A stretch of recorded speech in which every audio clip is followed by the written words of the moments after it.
Nomenclature of organic compounds. This topic we will discuss today.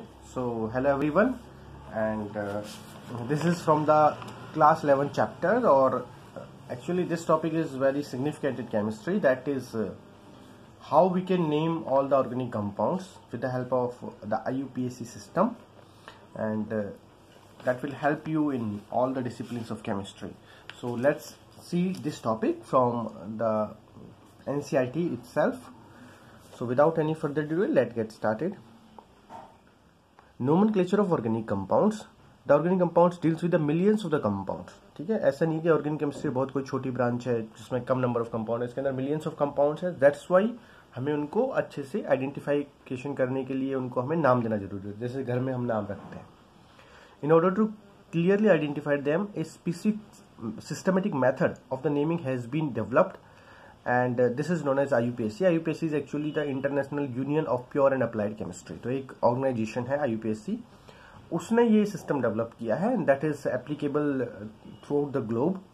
And in this systematic nomenclature, the names are correlated with the structure such as the reader and listeners can deduce the structure from the name. तो इसमें इस तरीके से नाम दिया गया है कि आपको नाम से ही उसके स्ट्रक्चर की इंफॉर्मेशन मिल जाती है और स्ट्रक्चर से ही नाम की इंफॉर्मेशन मिल जाती है. तो that is the information for the both, for the writer as well as for the reader and listener. उससे ही आपको माइंड में स्ट्रक्चर बन जाता है, जैसे कुछ नाम बोले हम, और उससे हम सिस्टम को डिटेल में आज डिस्कस करेंगे. Before the IUPAC systems of the nomenclature, however the organic compound were assigned names based on there origin और सर्टेन प्रॉपर्टी. तो ऐसा नहीं है कि नाम आईयूपीएसी ने देना स्टार्ट किया, नाम उनको हमने पहले भी दिए हैं, बट आईयूपीएसी ने एक अलग तरह का सिस्टम बनाया, सिस्टमेटिक मेथड बनाया नाम देने का. जैसे पहले हमने कैसे नाम दिए थे, जैसे for example citric acid. Citric acid क्यों नाम दिया हमने? क्योंकि citric acid is present in all the citrus fruits. ठीक है, जितने भी सिट्रस फ्रूट्स होते हैं उनके अंदर सिट्रिक एसिड प्रेजेंट होता है, तो हमने उसको नाम दे दिया सिट्रिक एसिड सिट्रस फ्रूट्स पे. उसी तरह एसिड जो कहाँ प्रेजेंट होता है, रेड एंट के अंदर, उसको हमने फॉर्मिक एसिड नाम दे दिया, क्योंकि ant actually in Latin word for ant we use formica, तो इसलिए फॉर्मिक एसिड. फॉर्मिक एसिड किस मतलब रेड एंट. ठीक है, लाल चींटी काट जाती है हमें तो थोड़ा सा स्वेलअप हो जाता है, खुजली चलती है, that's because of formic acid. तो चींटियों के अंदर फॉर्मिक एसिड प्रेजेंट होता है. These names are traditional and are considered as the trivial or the common name. So इनको आज हम कॉमन नेम बोल देते हैं, जो मतलब बहुत पॉपुलर थे उस टाइम पे, कॉमन थे. ट्राइवियल मतलब जो पुराने नेम है उनको हम ऐसे आज बोल देते हैं. Some common name are followed even today. For example, जैसे हम क्या कहते हैं, बकमिस्टर फ्लोरेंस हम किसको बोल देते हैं, एक क्या होता है, एलोट्रॉप होता है. एलोट्रॉप किसका? कार्बन का. तो एक बहुत बल्कि कार्बन का, फॉर एग्जांपल C60 कार्बन, जिसको क्लस्टर को in the form of carbon जो इसको कहते हैं. तो ये एक कॉमन नेम का सिस्टम है. ठीक है, न्यूली डिस्कवर्ड कंपाउंड है और उसका स्ट्रक्चर सिमिलरिटी है geodesic domes popularized by the famous architecture Buckminster Florence. तो उसको हम बकमिस्टर फ्लोरेंस इसी तरह से नाम देते हैं. आज भी हम बहुत सारे कॉमन नाम दे देते हैं. ठीक है, जैसे आपने देखा होगा कि एलिमेंट के नाम देने का तरीका 100 के बाद एलिमेंट को नाम देने का तरीका सिस्टमेटिक हो गया है. फिर भी कुछ एलिमेंट जो 100 के बाद डिस्कवर हुए, उनके नाम उनके कंट्री के ओरिजिन पे, उसके साइंटिस्ट जिसने वो काम किया, उनकी प्रॉपर्टीज कैसी, उसके ऊपर हमने नाम दे रखे हैं. ऐसे उन्होंने एक एग्जांपल दिया, बकमिस्टर फ्लोरेंस. ये एक्चुअली एलोट्रॉप है कार्बन का, एंड इसके अंदर C60 कार्बन होते हैं, और इसको एक आर्किटेक्चर ने बनाया था, साइंटिस्ट नहीं है, आर्किटेक्चर ने.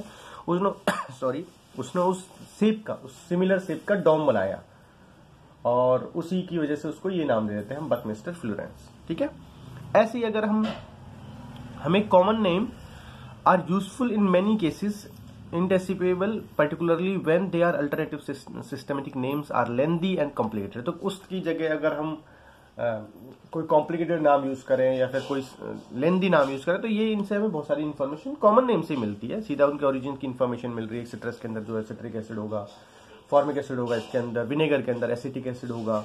ठीक है, देन टोमेटो के अंदर ऑक्जेलिक एसिड होगा. तो ये सारे क्या है, oxalic acid, acetic acid, formic acid, citric acid. Then tamarind है तो उसके अंदर टैमरिंड मतलब इमली के अंदर टार्टरिक एसिड होगा. तो ये सारे क्या है, ये सारे कॉमन नेम है. और एक कॉमन नेम अभी हमने एग्जांपल दिया. Common name of some common compounds are also given at the below. ठीक है, इन दिस टेबल. जैसे हम बहुत कॉमनली यूज करते हैं एसीटोन. तो acetone is a common name. ठीक है, then we commonly use formaldehyde, common name है। We commonly use acetic acid, common name है। बेंजीन, एनिसोल, एनिलीन, ये सारे कॉमन नेम है, ठीक है। इनके पीछे सिस्टमेटिक नोमेनक्लेचर का कोई लॉजिक नहीं है, बट हाँ उनकी ओरिजिन, उनकी प्रॉपर्टी, उस बेसिस पे ये सब हमने नाम दे सकते हैं। जैसे मिथेन बहुत कॉमन नेम है, इवन उसी कोई लाइक कॉमन नेम है और उसी को हमने आगे अपने आईयूपीएसी नेम के अंदर ड्राइव कर लिया है, ठीक है। Then n propyl alcohol, formaldehyde, acetone, chloroform, CaCl3 chloroform, ठीक है। Acetic acid CH3COH which is present in vinegar, सिरके में जो प्रेजेंट होता है acetic acid. Benzene C6H6 common name है। एनिसोल, अगर हम एनिसोल का स्ट्रक्चर बनाए तो that will be like this. अगर हम ये OCH3 तो इसको क्या कहेंगे हम, एनिसोल, तो ये है, ठीक है। बेंजीन का स्ट्रक्चर क्या है, बेंजीन का स्ट्रक्चर ऐसा होगा, ये बेंजीन है। सर्कल भी आप बना सकते हैं और like you can make a circle like this, तो दैट इज ऑल्सो एक्सेप्टेबल, कोई दिक्कत नहीं है। यहाँ पे भी आप एरोमेटिक रिंग को सर्कल में बना सकते हैं, ठीक है, because of resonance that we will study later. And then if I give more names कि एनिलीन कैसा होता है, एनिलीन सिंपली क्या रहेगा, C6H5 रिंग रहेगी, ये C6H5 रिंग है, एक हाइड्रोजन हटा के हम क्या कर देते हैं NH2 ग्रुप लगा देते हैं, दिस बिकम एनिलीन, ठीक है, ये एनिलीन हो जाता है और ये हो जाता है एनिसोल, ठीक, ये हो जाता है सिंपल बेंजीन। तो ये सारे क्या है, ये सारे कॉमन नेम है, ये सारे क्या है, ये सारे कॉमन नेम है, कोई लॉजिक नहीं है। हाँ आपको ये इन्फॉर्मेशन जरूर मिल सकती है कि उनका ओरिजिन क्या है। जैसे फॉर एग्जांपल CH3O CH2CH3, तो यहाँ अगर हम यहाँ देखें ये कौन सा फंक्शनल ग्रुप है, अगर हम ऐसे लिखते हैं तो ये है आपका ईथर फंक्शनल ग्रुप, ठीक है, ईथर फंक्शनल ग्रुप। और ये ईथर फंक्शनल ग्रुप है तो इसको हम, इस फंक्शनल ग्रुप को हम क्या कह देते हैं, इस फंक्शनल ग्रुप को हम ईथर बोलते हैं, ठीक है, इसको हम बोलते हैं ईथर, ये ईथर फंक्शनल ग्रुप है। और अगर हम इसको दो पार्ट में डिवाइड करें तो हम पहले अल्फाबेटिकली हम पहले इथाइल लिख देते हैं, ठीक है, ये यूनिट इथाइल हो गई, ये वाली मिथाइल हो गई, इतने से यहां तक, तो इथाइल, मिथाइल, ईथर, ऐसे बहुत कॉमनली नाम दे देते हैं, ठीक है। तो ऐसे बहुत सारे कॉमन नेम है और ट्राइवियल नेम है, एक ही चीज है। और अब ये कॉमन नेम में एक्चुअली हमें क्या होता है, हमें याद करना पड़ता है, ज्यादा हमें याद करना पड़ता है। अब जो हम आगे आईयूपीएसी नेम पढ़ेंगे उनके अंदर हमें स्टार्टिंग के कुछ कॉन्सेप्ट्स और पैरामीटर बाय हार्ट करने, याद रखने, बट बाकी के हम उन्हीं की इंफॉर्मेशन के बेसिस पे किसी भी कॉम्प्लेक्स कंपाउंड का नेम ड्राइव कर सकते हैं। और अगर स्ट्रक्चर नहीं है, नाम दे रखा है, तो उसका स्ट्रक्चर भी लिख सकते हैं उसी बेसिस पे। कैसे, नाउ वी अंडरस्टैंड। अब यहां से एक्चुअली टॉपिक स्टार्ट होता है, तो please concentrate on your screen. The IUPAC system of nomenclature, a systematic name of an organic compound is generally derived from the identifying the parent hydrocarbon and functional group। तो सबसे पहली information कहां से मिलेगी, हमें पेरेंट हाइड्रोकार्बन का पता करना है, जो मेन चेन है उसका ब्रांच है उसका पता करना है, और साथ साथ में फंक्शनल ग्रुप उसके ऊपर क्या अटैच है, ठीक है। सी फॉर एग्जाम्पल अगर आप यहां देखें तो रेड के अंदर उन्होंने फंक्शनल ग्रुप दिखा रखे हैं और ब्रांचें दिखा रखी है ब्लू के अंदर, और येलो के अंदर उन्होंने मेन चेन और पेरेंट चेन उसको बोल देते हैं, जो एक्चुअली कार्बन और हाइड्रोजन का स्केलेटन है, मेनली कार्बन का स्केलेटन है, और उसके ऊपर फिर दूसरे फंक्शनल ग्रुप अटैच है, उसके ऊपर ब्रांच अटैच है, ठीक है। Now we by further using the prefix and suffix, the parent name can be modified to obtain the actual name। parent name को ही हम modified करके उसका actual name पाएंगे, ठीक है। compounds contain the carbon and hydrogens only are hydrocarbon। what are hydrocarbons? जैसे कि नाम से पता लग रहा है HC, hydrocarbon, only two things, carbon and hydrogen। the compound contain carbon and hydrogen are called as hydrocarbon।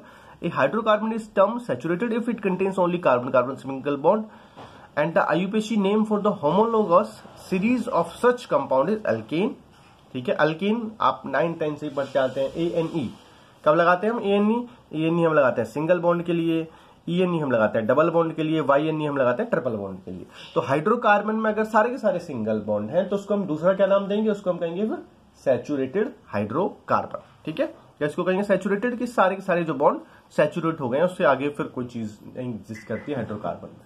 Double bond को हम सिंगल बॉन्ड में कन्वर्ट कर सकते हैं, ट्रिपल बॉन्ड को हम डबल और फिर सिंगल बॉन्ड में कन्वर्ट कर सकते हैं। तो फाइनली होता है क्या, ये सारे किस में कन्वर्ट होते हैं, ये सारे कन्वर्ट होते हैं ANE के अंदर। तो इसलिए हम इसको सैचुरेटेड बोलते हैं। इसके आगे फिर आपको और सैचुरेशन नहीं मिलेगा, इसलिए ये सैचुरेटेड है, राइट। और इनके लिए क्या लगाना, ANE लगाना। आगे देखते हैं, very basic point. Unsaturated hydrocarbon are those which contains at least minimum carbon carbon double bond, एक तो होना ही चाहिए, और कार्बन कार्बन ट्रिपल बॉन्ड, ये होना चाहिए एटलीस्ट, ठीक है। IUPAC nomenclature of alkane, straight chain अगर हाइड्रोकार्बन है तो the name of the compound are based on their chain structure and they are ending with the suffix, सबसे लास्ट में लगाना ANE, and carry a prefix that indicate the number of the carbon atoms which are present in the chain. तो prefix मतलब पहले किसका नाम लिखना है, कितने कार्बन एटम्स चेन के अंदर प्रेजेंट, और बाकी में फिर ANE लगा देना अगर क्या है, अगर वो अल्केन है, ठीक है। कैसे देखो, the IUPAC name of some straight chain saturated hydrocarbon are given in this table, and then alkane in this table differ from each other by merely the CH2 group, ठीक है, in the chain, and इसलिए हम इसको क्या कह रहे थे, इसलिए हम इसको कह रहे हैं they are called as homologous to the alkane series, इसलिए इसको homologous बोल रहे हैं। तो क्या होता है homologous, जो हमने इससे पहले का टॉपिक पढ़ा है। homologous एक्चुअली अगर आप यहां देखें टेबल के अंदर CH4 C2H6, तो इन दोनों में कितने का डिफरेंस आएगा जी, इसमें आएगा CH2 का डिफरेंस, ठीक है, इन दोनों में CH2 का डिफरेंस आएगा। आगे इन दोनों में कितने का डिफरेंस आएगा, अगेन CH2 का डिफरेंस आएगा, ठीक है। आप ऐसे इसके मॉलिक्यूलर फार्मूले के अंदर CH2 का डिफरेंस आएगा। तो होमोलॉगी और homologous series they belongs to the group और series of the organic compounds each containing a characteristic functional group and their member in the series are differ by the formula or unit CH2 from each other in their molecular formula। तो उनके molecular formula में CH2 का difference आता है, इनको हम homologous बोल देते हैं। ये भी कई बार क्वेश्चन पूछ लेते हैं, what are homologous series and how you write that। और आपके 10th क्लास में भी homologous series क्या है ये क्वेश्चन दे रखा है, ठीक है। And this is again an important aspect in your +2 and +1 also। Now we see, तो ये अब पहले नाम देखते हैं, हम लोगों को सीरीज हमने समझ, अब हम नाम देखते हैं। अब हमने क्या कर रखा है, एक कार्बन है तो क्या नाम दिया, मिथ, 2 कार्बन है तो इथ, 3 है तो प्रॉप, 4 है तो ब्यूट, 5 कार्बन है तो पेंट, 6 कार्बन है हेक्स। मैं सफिक्स हटा रहा हूं, अभी सफिक्स की बात नहीं कर रहा हूं। ANE की बात बाद में करेंगे, ANE होगा, ENE होगा, क्या होगा उसकी बात हम बाद में करेंगे, ठीक है। सिंपल अगर हम देख रहे हैं कि अगर एक कार्बन है तो ये हमेशा सेम रहेगा, चाहे कितने भी डबल बॉन्ड हो, ट्रिपल बॉन्ड हो, कुछ भी हो। एक कार्बन है तो मिथ रहेगा, 2 कार्बन है इथ, 3 है प्रॉप, याद कर लो आप भी इसको, 4 है ब्यूट, 5 है पेंट, 6 है hex, 7 hept, 8 carbon oct, 9 carbon non, 10 carbon, 10 पे हम लगाते हैं डैक, ठीक है, 10 कार्बन डैक। फिर अगर ऐसे 20 कार्बन का कोई कंपाउंड मिल जाए तो आइसोस ग्रुप लगा देते हैं, आइसोस, ठीक है।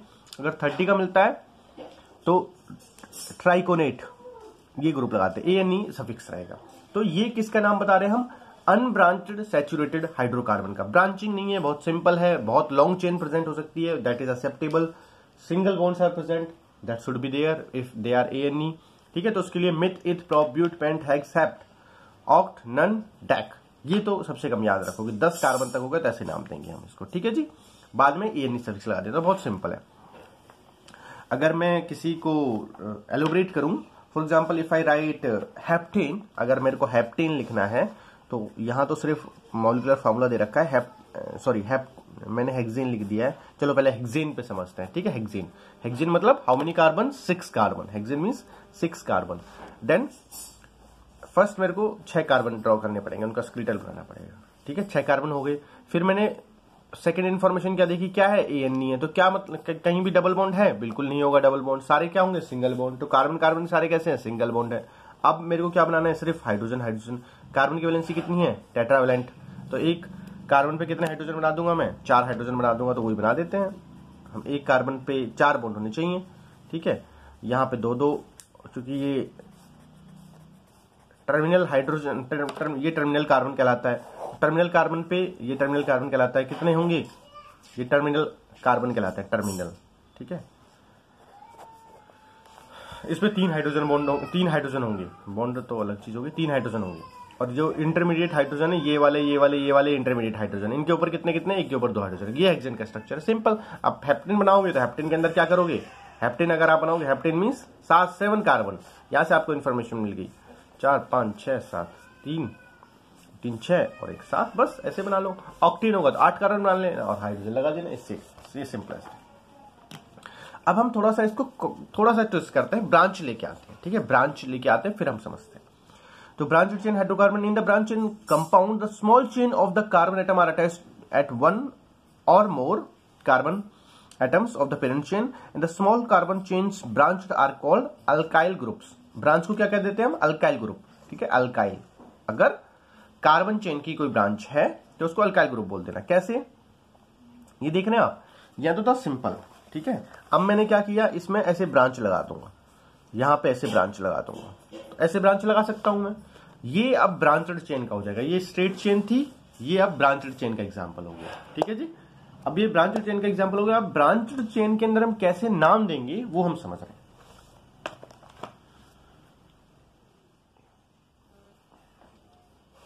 तो कैसे नाम देंगे, in order to name such compounds the name of alkyl group are prefixed to the name of the parent chain, alkane. तो पहले ग्रुप का जो ब्रांच है, वो जो अल्काइल ग्रुप है, उसका हमें नाम सबसे पहले जोड़ना है, प्रीफिक्स करना है, ठीक है। An alkyl group is derived from the saturated hydrocarbon by removing the hydrogen atoms from the carbon. जैसे अभी हमने किस में देखा था, ये एक बेंजीन है, इस बेंजीन, ये बेंजीन का फॉर्मूला क्या होता है, C6H6। इसका फॉर्मूला क्या है, इनके अंदर ये जो एरोमेटिक रिंग है, इनका फॉर्मूला क्या है, C6H5। अगर हम सब्स्टिट्यूशन की बात छोड़ दें तो इन दोनों का फॉर्मूला यहां तक है C6H5, ठीक है। इसमें हमने क्या किया, C6H6 से एक कार्बन को रिमूव कर दिया, एक हाइड्रोजन को रिमूव कर दिया, तो क्या आ गया हमारे पास, C6H5 आ गया। उसी तरह से अल्काइल ग्रुप कैसे बनेगा, अल्काइल ग्रुप सिंपली बनेगा, अगर आपके पास जैसे CH4 है, ठीक है, ये तो मीथेन हो गया, मीथेन, और अब हमें मीथेन से क्या बनाना है, मिथाइल।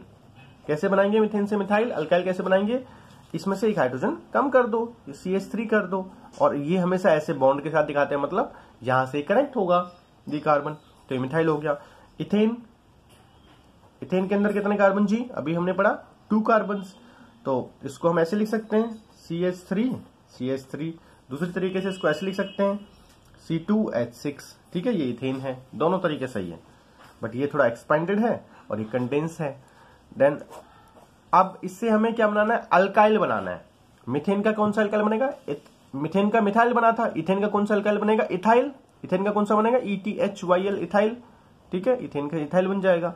इथाइल कैसे बनाएंगे हम, इसमें से एक कार्बन कम कर दो, जैसे ये यहां मैं CH3 रखता हूं, ठीक है, यहां मैं CH2 कर देता हूं, सॉरी एक हाइड्रोजन कम कर दो, मेरे मुंह से कार्बन निकल रहा है बार बार, एक हाइड्रोजन कम कर दो, C2H6 से एक हाइड्रोजन कम कर दो, so it will became CH2CH3। तो अगर इसका फॉर्मूला देखें तो totally it will become C2H5, okay, and from carbon there will be an attachment, तो ये हो जाएगा इथाइल का फॉर्मूला, ठीक है। इसी तरह से मिथाइल का होगा, सॉरी इसी तरह से प्रोपाइल का होगा। प्रोपाइल के अंदर C3H8 होता है, प्रोपाइल के अंदर अगर आप यहां देखें, प्रोपाइल के अंदर सॉरी प्रोपेन के अंदर क्या होता है, C3H8, ठीक है। प्रोपेन से हमें क्या बनाना है, प्रोपाइल बनाना है। C3H8 से क्या बनना चाहिए, C3H8 से क्या बनना चाहिए, C3H7। कैसे, यहां देखो आप इस टेबल के अंदर समझो, ये प्रोपेन है C3H8, ठीक है। अब इसके अंदर 8 कार्बन है, और अभी कितने कार्बन हो गए, 3 और 2 5 और 1 7, और यहां से अटैचमेंट होगा, थोड़ा सा बॉन्ड दिखाते हैं उससे जिस कार्बन से अटैच होना, और ये क्या बन जाएगा, propyl.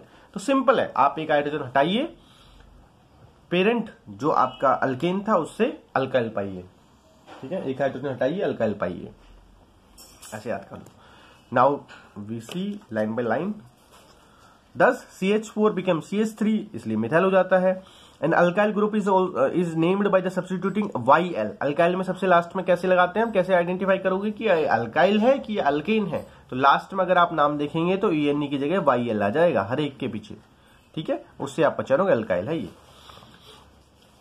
Abbreviations are used for the some alkyl group. For example, a methyl is abbreviated as ME. ये भी आप याद रख सकते हैं, बहुत जब बहुत ऑर्गेनिक केमिस्ट्री की बुक हो तो उसके अंदर फिर हम एब्रीवेशन यूज करने लगते हैं, ठीक है, आपको भी यूज करनी पड़ सकती है।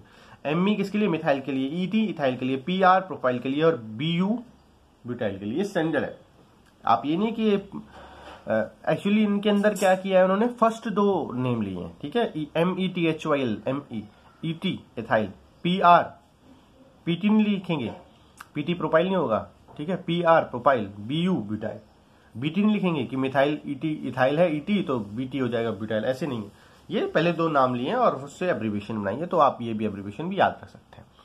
द अल्काइल ग्रुप आर और can be branched also, alkyl group को भी हम ब्रांचड कर सकते हैं, इसमें कोई बड़ी बात नहीं है। जैसे अल्कीन ब्रांचड हुआ है तो अल्काइल के अंदर भी ब्रांचिंग हो सकती है।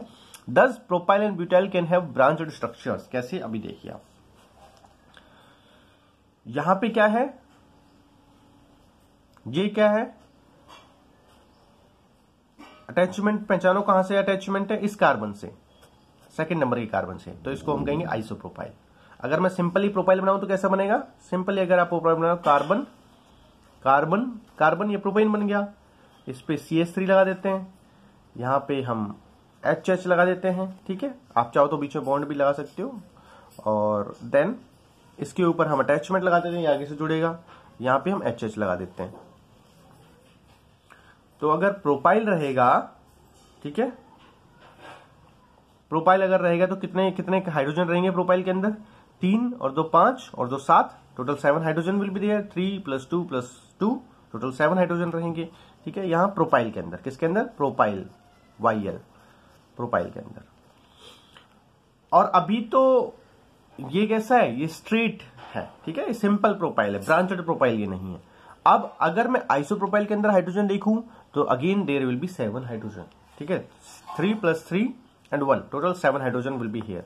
बट इन दोनों में फिर डिफरेंस क्या है, ये स्ट्रेट अल्काइल है, ये ब्रांचड अल्काइल है। कैसे, इसमें जो अटैचमेंट होगा, ये जो जाके अटैच होगा जिसके, वो स्ट्रेट जाके अटैच हो जाएगा यहां पे, ठीक है। अगर ये स्ट्रेट है तो ये सीधा अटैच हो जाएगा यहां से, फिर उसके अंदर प्रोपाइल आ जाएगा। बट अगर तुम यहां देखोगे तो ये अटैच होगा समथिंग लाइक दिस, ठीक है। अगर ये स्ट्रेट चेन अल्काइल है तो ये ऐसे अटैच हो जाएगा कहीं पे भी, ठीक है। ये जो आपका मान लो ये रेड कलर की पेंसिल आपकी पेरेंट चेन है तो उसके ऊपर ये स्ट्रेट कलर का अल्काइल अटैच हो जाएगा। If this is a branched alkyl, so branched alkyl है तो ये फिर अटैचमेंट ऐसे रहेगा, ऐसे, it will attach like this, ठीक है, ऐसे अटैच होगा। फिर ये इसके अंदर 2 ब्रांचड बन जाएंगे, ये ऐसे। कैसे, आप इमेजिन करो आइसोप्रोपाइल से, whether it is suitable on this और नॉट।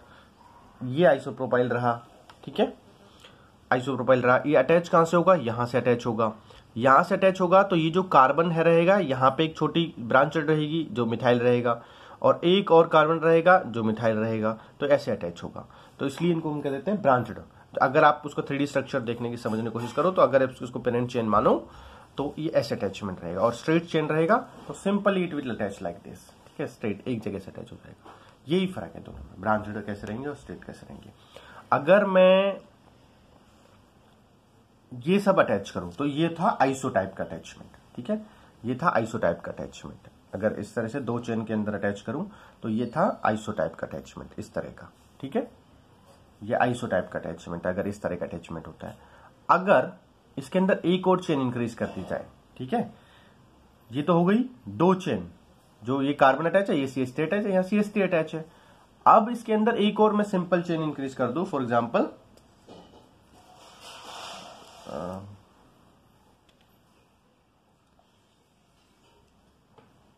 ये अटैचमेंट, तो अब ये किस तरह का हो जाएगा, consider this red pencil is your parent chain, now the 3 attachments are there, ठीक है, मतलब attachment is single but then this single bond, single carbon is again attached with the 3 different carbons, so this type of attachment is called as tertiary butyl.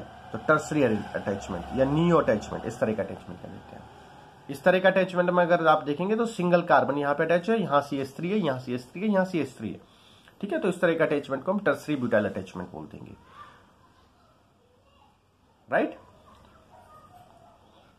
तो अगर मैं pentyl के लिए case में करूं तो पेंटाइल के केस में ये जो कार्बन अटैच है इससे आगे 2 कार्बन अटैच है, C और CH2, और इधर CH3 अटैच है, तो ये हो जाएगा नियोपेंटल अटैचमेंट। तो अब हम समझते हैं ऑन द नोटबुक कि how this will look like.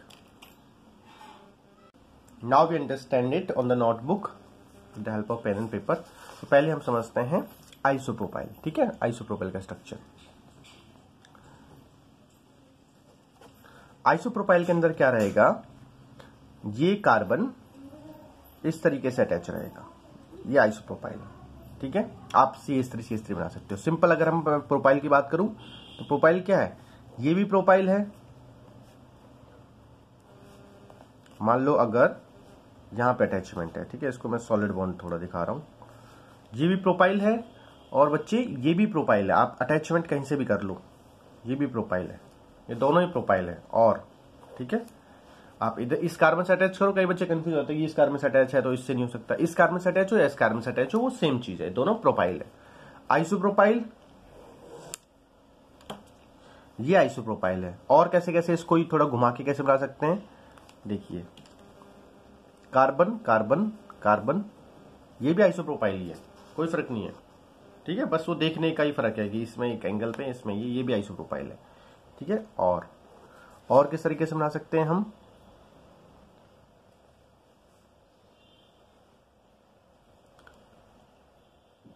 ऐसे, ये बिल्कुल स्ट्रेट से आपको लगे,